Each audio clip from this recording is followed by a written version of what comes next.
Shalom, hai semuanya, selamat berjumpa. Semoga semuanya kabarnya baik-baik dan sehat, dan tetap selalu jaga kesehatan masing-masing. Baiklah, pada kesempatan kali ini, perkenalkan nama saya Fulensi Limbong Allo, dari program studi pendidikan matematika dari UKI Toraja. Kali ini teman-teman, saya akan berbagi ilmu dan belajar bersama dengan kalian mengenai bangun ruang, khususnya kubus dan prisma segitiga.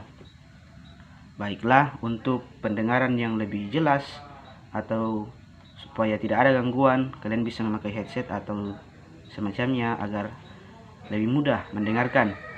Dan semoga kalian semuanya cepat memahami dengan penjelasan ini. Dan mari kita lanjutkan. Baiklah,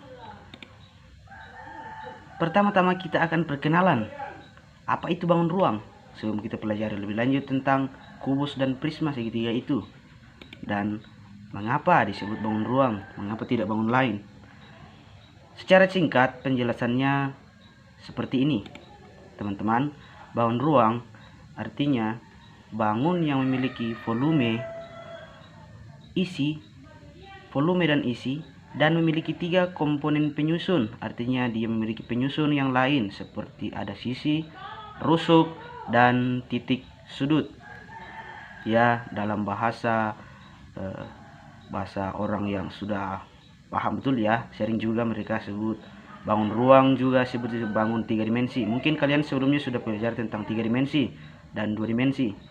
Bangun 2 dimensi itu yang disebut 2 dimensi seperti bangun datar ya, misalnya persegi panjang, segitiga. Nah, itu 2 dimensi. Sedangkan bangun ruang itu 3 dimensi. Ya, kurang lebih bentuk bangun ruang seperti ini.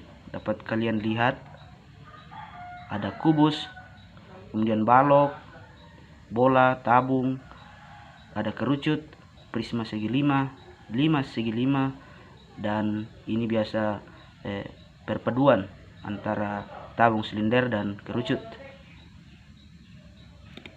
Kemudian bagaimana, apakah ada dalam kehidupan kita sehari-hari? Ada, tentu ada. Dalam kehidupan kita sehari-hari berbagai macam bangun ruang dapat kita jumpai. Misalnya seperti ini, kardus, bentuknya balok ya, balok.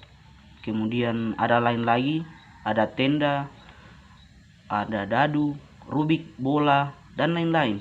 Banyak sekali bentuk bangun ruang dalam kehidupan kita sehari-hari. Nah, sampai di sini kita akan lanjut memahami tentang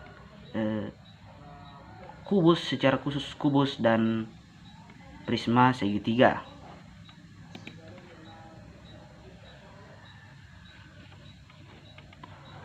Nah, pembelajaran kali ini akan membahas tentang bagaimana mencari luas permukaan pada kubus, luas permukaannya pada kubus dan prisma segitiga, dan membuktikan mengapa harus memakai rumus itu.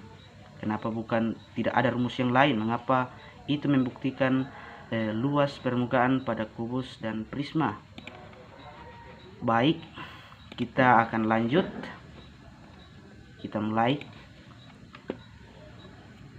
Nah, di sini saya sudah sediakan 2 materi untuk kubus dan prisma tentunya. Yang pertama-tama kita akan mengenal lebih jauh kubus dan luas permukaan kubus.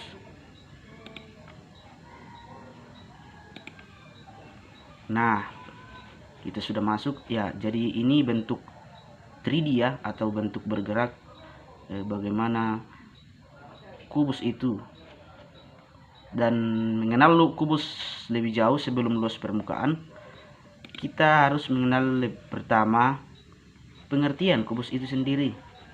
Mungkin sudah banyak dari teman-teman yang sudah tahu. Jadi kubus adalah bangun ruang yang dibatasi oleh 6 sisi yang berbentuk persegi dan kongruen. Kongruen itu artinya ukuran yang sama, memiliki ukuran yang sama, panjangnya sama, lebarnya sama.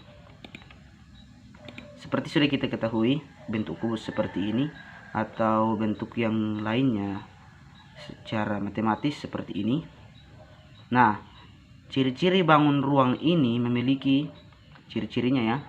Jadi kita mampu membedakan ciri-ciri dari bangun yang lain. Artinya ini khusus untuk pada kubus. Memiliki 6 bidang sisi, 12 rusuk yang sama panjang. Jadi ini ada rusuknya semuanya 12. Kemudian 8 titik sudut. Nah, secara khusus kali ini kita akan memahami luas permukaan kubus itu. Yang kita sudah ketahui, biasa kita rumus yang kita pakai biasanya 6 kali S pangkat 2. Untuk memahami lebih lanjut, kita harus paham dulu jaring-jaring kubus atau kubus terbentuk dari bagaimana proses terbentuknya kubus. Jadi kubus itu dibentuk dari 6 sisi atau bidang pada bangun itu sendiri. Jadi dibentuk dari 6 sisi yang sama panjang. Contohnya seperti ini. Jadi ada 6, 1, 2, 3, 4, 5, 6. Nah, untuk pemahaman lebih detail atau lebih lanjut, mari kita simak sama-sama. Nah, seperti teman-teman lihat pada gambar di atas, ini bentuk 3D-nya atau bentuk proses terbukanya kubus itu sendiri, atau lebih singkatnya kita lihat seperti ini. Nah, misalkan kita mempunyai benda seperti ini, misalnya ada sebuah kardus, saya langsung bawa ke kehidupan kita sehari-hari saja biar teman-teman bisa lebih paham, atau mungkin teman-teman bisa mengukur sendiri jika ingin mengukur luas permukaan pada benda yang berbentuk kubus. Nah, misalkan kita memiliki benda seperti ini teman-teman, berbentuk kubus yang ukurannya misalkan 4 kali 4, artinya sisinya sama. Kan tadi sudah kita jelaskan mengenai sisi yang kongruen atau sama panjang. Nah, kita akan buka seperti gambar di atas. Misalnya terbentuk dari 6 sisi yang sama. Kemudian sisi 2, sisi 3, 4, 5, 6. Nah, karena kita sudah bagi, kita sudah mengetahui bahwa ukuran pada kubus itu semuanya sama. Semuanya sama. Jadi terkhusus untuk luas permukaan, artinya kita mengarah atau kita fokus hanya kepada jaring-jaring kubus atau yang menyelimuti kubus, ini. Semuanya ada 6 sisi, ya 6 sisi. Kita fokus dulu ke luas permukaannya. Nah, setelah kita buka kubusnya seperti ini, kita bisa memilih salah satu sisi saja. Misalnya kita ambil sisi 3. Nah,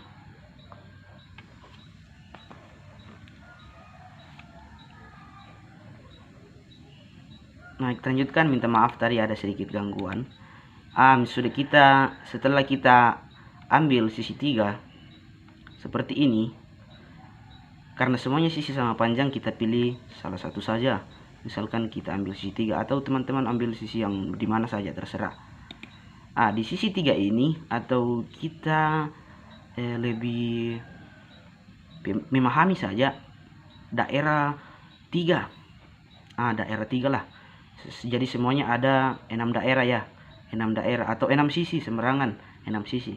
Di sisi 3 ini misalnya kita perbesar seperti ini. Di dalam sisi 3 ini atau daerah 3 ini bagaimana mencari luas satu sisi pada segitiga, pada persegi, karena ternyata pada kubus terbentuk dari 6 persegi. Kenapa kita bilang 6 persegi? Semuanya sisi sama panjang atau kongruen. Nah, perhatikan baik-baik gambarnya. Di dalam sisi 3 ini atau daerah 3 ini terdapat 16. Ternyata terdapat 16 satuan luas. Jadi dalam sisi 3 ini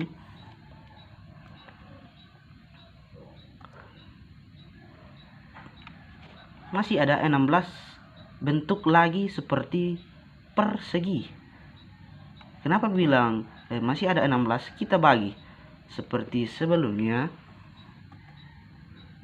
Sisi 3 ini terbentuk dari 16 satuan luas.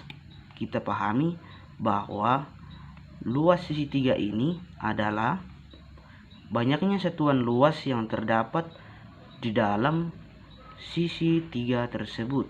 Berarti sama dengan sisi 4, sisi 5, sisi 2, sisi 6 atau sisi 1. Semuanya di dalam terdapat persegi-persegi kecil atau kotak-kotak kecil yang sama panjang yang terdiri dari 16. Untuk lebih memahami, mari kita simak. Jadi seandainya dalam satuan sentimeter, artinya ini tadi hanya 4 kali 4. Misalnya ada soal atau kita mengukur sesuatu ukurannya 4 cm atau 4 meter,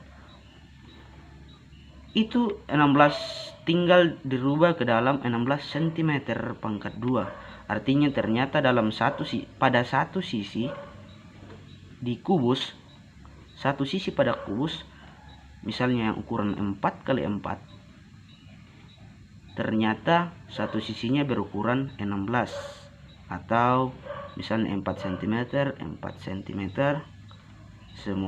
semuanya ada 16 cm pangkat 2. Itulah mengapa perhatikan yang warna hitam pada rumus luas persegi. Sebelumnya kalian sudah mempelajari tentang bangun ruang dimensi 2. Rumus luas persegi digunakan sisi kali sisi, artinya perhatikan kursornya, sisi kali sisi, ada 4 cm kali 4 cm sama dengan 16. Mungkin kalian bingung kenapa kita pakai sisi kali sisi pada menghitung persegi itu sendiri. Kenapa ini harus dikali ini, sisi kali sisi. Dan ternyata kita sudah memahami dari awal tadi bahwa dalam sebuah daerah atau sisi kita dapat istilahnya manipulasi, atau kita dapat membagi lagi daerah sebesar ini, sisi 3, ke dalam ukuran yang sama panjang semuanya. Dan ternyata ukuran itu menghasilkan 16 buah. 16 buah itu yang kita biasa masukkan dalam rumus persegi sisi kali sisi. 4 kali 4 misalnya diketahui 4, sisi kali sisi 16. Nah, terbukti untuk menyimpulkan satu sisi pada sebuah kubus. Nah, itu baru satu sisi kan teman-teman. Nah, sekarang untuk sisi-sisi yang lain, sisi 5, sisi 2, sisi 6, sisi 1, dan sisi 4. Nah, bagaimana menghitung luas satu sisi yang lain? Dan caranya sama. Mengapa sama? Karena sisi-sisi pada kubus terbentuk dari ukuran yang sama. Perhatikan. Nah, untuk sisi-sisi yang lain kita tetap menggunakan cara yang sama, sehingga untuk mendapatkan luas pada bangun ini atau benda ini yang ukurannya 4 kali 4 tadi, misalnya kita masukkan dalam ukuran cm, berarti 4 cm kali 4 cm. Semua luas pada bangun di atas, maka semua sama dengan semua sisi pada kubus itu ada 6 ya. Ya, ini tanda panah sudah menunjuk ke atas, artinya semua sisinya ada 6 dikali luas salah satu sisinya. Kita sudah mendapat luas salah satu sisi tadi. Ternyata pada satu sisi benda di atas luasnya itu 16 ya. Kita sudah lihat secara manual dan kita sudah menghitungnya secara rumus persegi. Hasilnya tetap sama, yaitu 16 cm. Nah, semua sisi pada kubus 6 sama dengan 6 dikali luas salah satu sisinya, ada 16 tadi, jadi hasilnya itu 96 cm. Nah, ini secara pembuktian ya teman-teman. Mengapa? Kita ulangi sekali lagi. Untuk menghitung kubus, luas permukaan kubus ini, karena pertama kita sudah membuka jaring-jaringnya. Ternyata kubus itu terbentuk dari 6 sisi yang sama panjang. Kita mengambil salah satu sisinya dan kita hitung luasnya. Kenapa kita hanya mengambil salah satu sisi dulu? Karena untuk mempermudah, karena semuanya ukuran sisi pada kubus ini ada 6, semuanya ukurannya sama. Makanya kita mengambil salah satu sisi saja untuk mempermudah. Dan ternyata ukuran dalam satu sisi itu ada 16. Nah, untuk sisi-sisi yang lain berarti semuanya berjumlah 16. Jadi berapa sisi pada kubus? Itu ada 6. Itu 6 sisi pada kubus. Misalkan ada kubus terbentuk dari 7 sisi, tapi itu tidak mungkin kan? Itu kubus semuanya sudah mutlak 6 sisi yang terbentuk jaring-jaringnya. Maka 6 itu kita kali dengan luas salah satu sisinya. Kita sudah dapat 16. Dan kita mendapatkan 6 kali 16 sama dengan 96 cm kuadrat. Itu membuktikan bahwa apabila kita memakai rumus yang biasa kita gunakan, bahwa luas permukaan kubus itu adalah 6 dikali S pangkat 2. 6 ini kita dapat dari sisi pada kubus. Ternyata ada 6 sisi yang dapat membentuk kubus. Itu kita dapat 6, kita kali S pangkat 2. Kenapa kita pakai S pangkat 2? Karena ternyata salah satu pembentuk kubus adalah sisi yang kongruen.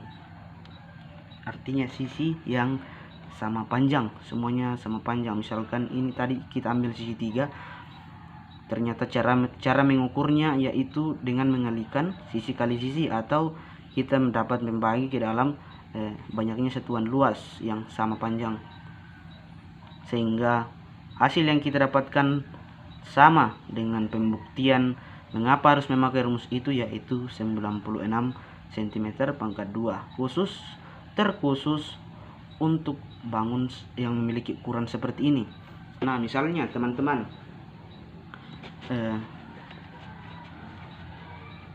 kalian mendapati sebuah benda yang berbentuk kubus, artinya memiliki ukuran yang sama pada semua sisinya, maka teman-teman dapat mencoba mengukur luas permukaan, terkhusus luas permukaan kubus itu. Mengapa sih pada kubus ini kita memakai rumus seperti ini untuk mendapatkan, dan secara matematis seperti ini, 6 kali S pangkat 2. Dan kita sudah membuktikan bahwa pada satu sisi kubus itu ada 16, ada terbagi-bagi lagi ke dalam bentuk satuan yang memiliki ukuran yang sama, tergantung dari ukuran kubus tersebut. Nah, misalkan kita lanjut,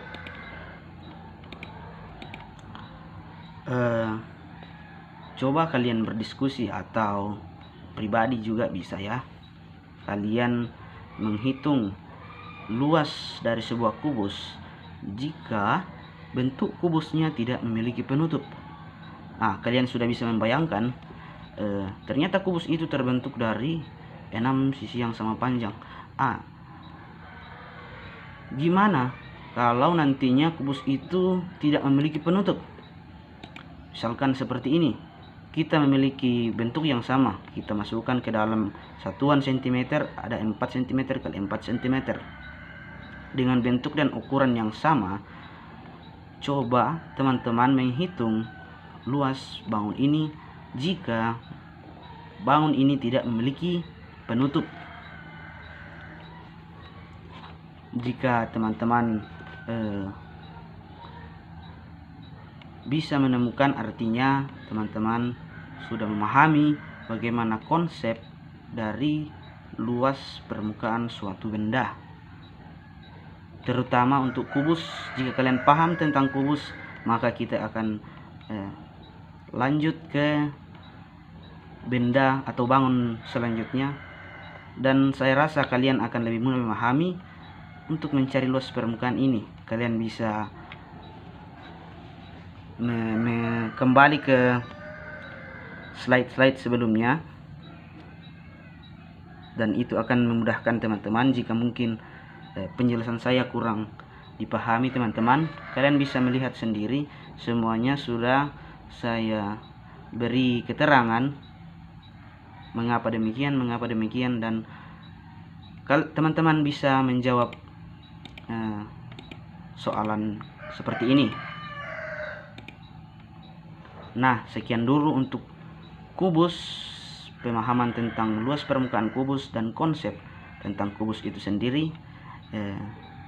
Selanjutnya kita akan bertemu di materi tentang prisma segitiga. Nah, sekian dan selamat belajar teman-teman. Semoga semuanya bisa memahami dengan baik. Terima kasih.